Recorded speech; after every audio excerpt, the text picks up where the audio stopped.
O que acontece após a morte?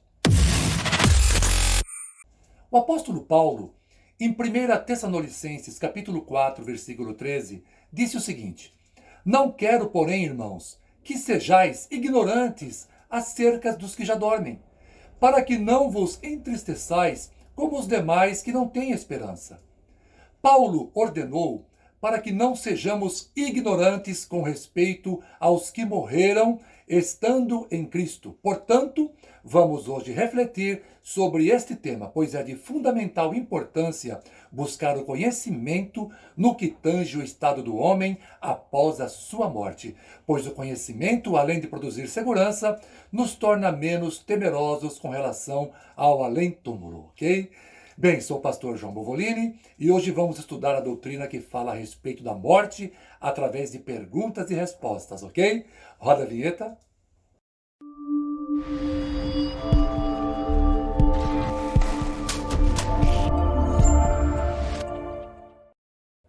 Vamos então para a primeira questão. O que é a morte humana? A morte humana é a desintegração da vida, ou seja, é a separação da natureza material da espiritual. O texto bíblico é Eclesiastes, capítulo 12, versículo 7. O pó volte à terra de onde veio, e o espírito volte a Deus que o deu. Segunda questão. Por que o homem tem que morrer? Porque se corrompeu ao errar o alvo, ou seja, ao cometer o pecado. Romanos capítulo 6, versículo 23, parte A. O salário do pecado é a morte. Terceira questão. O que ocorre com a existência humana com a morte orgânica? Antes de Cristo, tanto os justos quanto os injustos, quando morriam, eles iam para um lugar chamado Sheol, ou Hades em grego.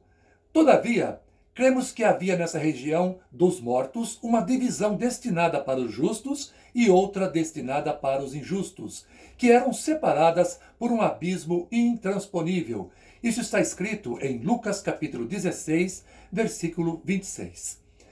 As almas de todos os mortos, sejam salvos ou não, estavam neste lugar em plena consciência. No entanto, a divisão onde estavam as almas dos justos era de felicidade, prazer e segurança. E na divisão onde estavam os ímpios, o local era medonho, com fogo, cheio de dores e sofrimentos. Hoje, depois que Jesus veio ao mundo, para as pessoas que são salvas, houve mudança no destino de suas almas. Jesus disse em Lucas capítulo 23, versículo 43, ao homem crucificado com ele que havia pedido a sua ajuda: Hoje estarás comigo no paraíso. Enfim, após a morte de um crente em Jesus, a sua alma vai para o céu, porém em um local especial que abrigará sua alma em seu estado intermediário. Neste lugar, as pessoas permanecem conscientes e muito felizes. Se não fosse assim, Paulo não teria dito em Filipenses capítulo 1, versículos de 21 a 23. Porque para mim, o viver é Cristo e o morrer é ganho. Mas, se o viver na carne me der fruto da minha obra, não sei então o que devo escolher. Mas, de ambos os lados estou em aperto, tendo desejo de partir e estar com Cristo, porque isto é ainda muito melhor. Portanto, não existe a lenda do purgatório dos católicos, não existe o mito da reencarnação dos espíritas, não existe o equivocado sono da alma dos adventistas do sétimo dia e das testemunhas de Jeová. Bom, agora vamos falar sobre o que acontece com uma pessoa perdida que morre sem Cristo. Para o perdido, não houve nenhuma alteração quanto ao seu estado intermediário pós-morte. Continuam descendo ao Hades, onde ficarão retidos em um sofrimento horrível, em consciência, até o juízo do grande trono branco, que ocorrerá após o milênio, quando então ressuscitarão para serem julgados, condenados e lançados no lago de fogo eterno, onde serão terrivelmente torturados por toda a eternidade. Apocalipse capítulo 20, versículos de 13 a 15. Coisa triste, hein? um lugar que foi preparado para o diabo e seus anjos, vai aprisionar seres humanos por rejeitarem a Deus. Bem, vamos para a quarta questão. Após a morte, existe alguma possibilidade de se escapar do inferno? Isso é impossível, pois hoje quem morre e vai para o Hades já desce irremediavelmente condenado. Veja o que afirma Hebreus capítulo 9, versículo 27. E como aos homens está ordenado morrerem uma vez, vindo depois disso o juízo. Portanto, ou o homem se acerta agora com Deus, aceitando a Jesus como Senhor e Salvador, ou seu destino será o inferno, lugar eterno do mais alto grau de sofrimento que se possa imaginar. Vamos então para a quinta questão. Os crentes em Jesus ficarão para sempre no paraíso? Não. Os justos que morreram em Cristo estão neste momento em um estado intermediário. O estado intermediário é uma referência à existência intermediária de uma pessoa entre a morte e a ressurreição. No caso do crente em Jesus, é quando se aguarda em consciência o advento da grande tribulação. E quando chegar a hora, irão ressuscitar, conforme 1 Coríntios, capítulo 15, versículo 52. E depois de passar pelo tribunal de Cristo para a definição do galardão, conforme 2 Coríntios, capítulo 5, versículo 10, entrarão para uma festa no céu, denominada de Bodas do Cordeiro, Apocalipse, capítulo 19, versículo 9. E depois de 7 anos, irão ingressar no reino milenial de Cristo, aqui na terra, Apocalipse, capítulo 20, versículo 4, para só depois ingressarem no céu eterno, na nova Jerusalém celeste. Apocalipse capítulo 21, versículos de 1 a 3. Que coisa maravilhosa, hein? Aleluia!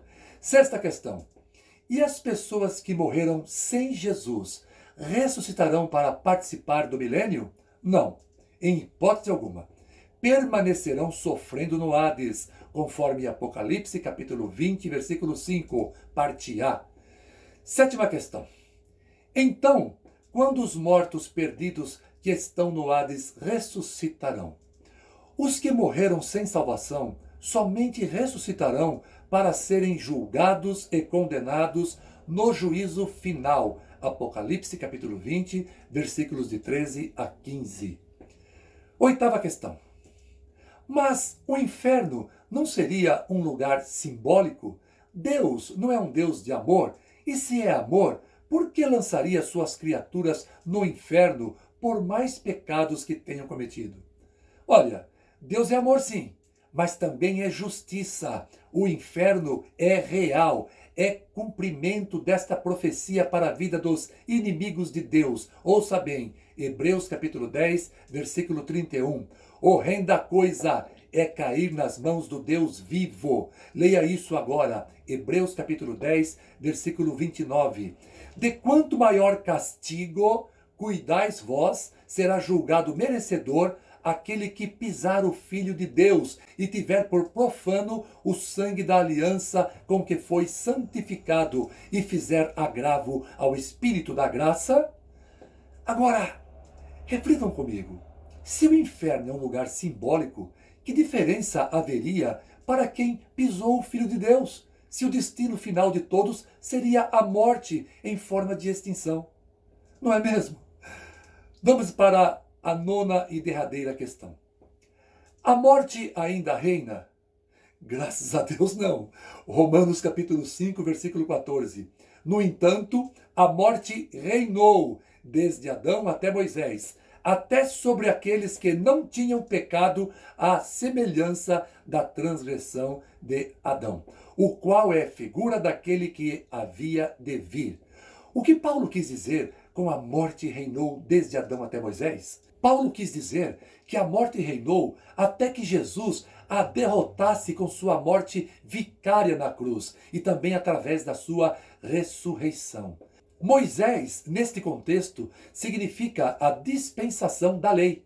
E as Escrituras afirmam que o fim da lei é Cristo, para a justiça de todo aquele que crê. Logo, a morte deixou de reinar com o advento do Messias. Logo, a morte não tem mais poder sobre a vida do crente. Glorifique o teu Deus se você carrega esta verdade em teu coração. Aleluia! Bem, por hoje é só. Deixe o seu like e se inscreva em nosso canal. Um grande abraço do teu amigo pastor João Bovolini e que Deus te abençoe, em nome de Jesus.